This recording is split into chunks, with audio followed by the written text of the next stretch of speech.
2 Samuel, chapter 1.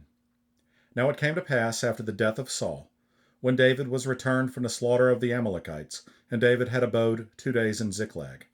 It came even to pass on the third day that, behold, a man came out of the camp from Saul with his clothes rent, and earth upon his head. And so it was, when he came to David, that he fell to the earth and did obeisance. And David said unto him, From whence comest thou? And he said unto him, Out of the camp of Israel am I escaped. And David said unto him, How went the matter? I pray thee, tell me.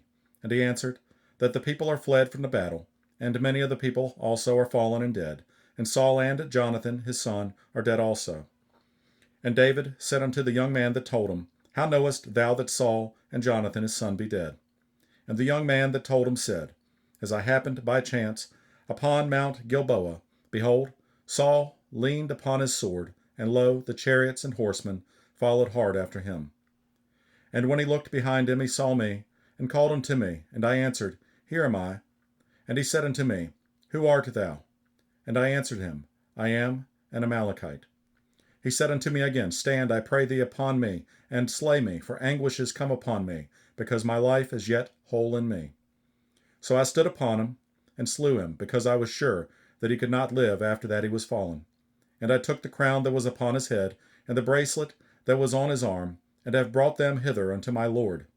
Then David took hold on his clothes, and rent them, and likewise all the men that were with him.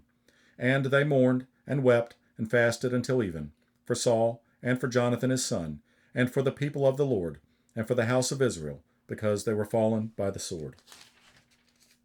And David said unto the young man that told him, Whence art thou? And he answered, I am the son of a stranger, an Amalekite. And David said unto him, How wast thou not afraid to stretch forth thine hand to destroy the Lord's anointed? And David called one of the young men and said, Go near and fall upon him. And he smote him that he died. And David said unto him, Thy blood be upon thy head, for thy mouth hath testified against thee, saying, I have slain the Lord's anointed. And David lamented with this lamentation over Saul and over Jonathan his son. Also he bade them teach the children of Judah the use of the bow. Behold, it is written in the book of Jasher. The beauty of Israel is slain upon thy high places. How are the mighty fallen? Tell it not in Gath, publish it not in the streets of Askelon, lest the daughters of the Philistines rejoice, lest the daughters of the uncircumcised triumph. Ye mountains of Gilboa, let there be no dew, neither let there be rain upon you, nor fields of offering. For there the shield of the mighty is vilely cast away, the shield of Saul, as though he had not been anointed with oil. From the blood of the slain, from the fat of the mighty, the bow of Jonathan turned not back, and the sword of Saul returned not empty. Saul and Jonathan were lovely and pleasant in their lives, and in their death they were not divided. They were swifter than eagles, they were stronger than lions.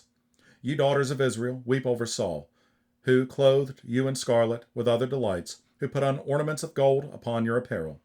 How are the mighty fallen in the midst of the battle? O Jonathan, thou wast slain in thine high places. I am distressed for thee, my brother Jonathan. Very pleasant hast thou been unto me. Thy love to me was wonderful, passing the love of women. How are the mighty fallen, and the weapons of war perished?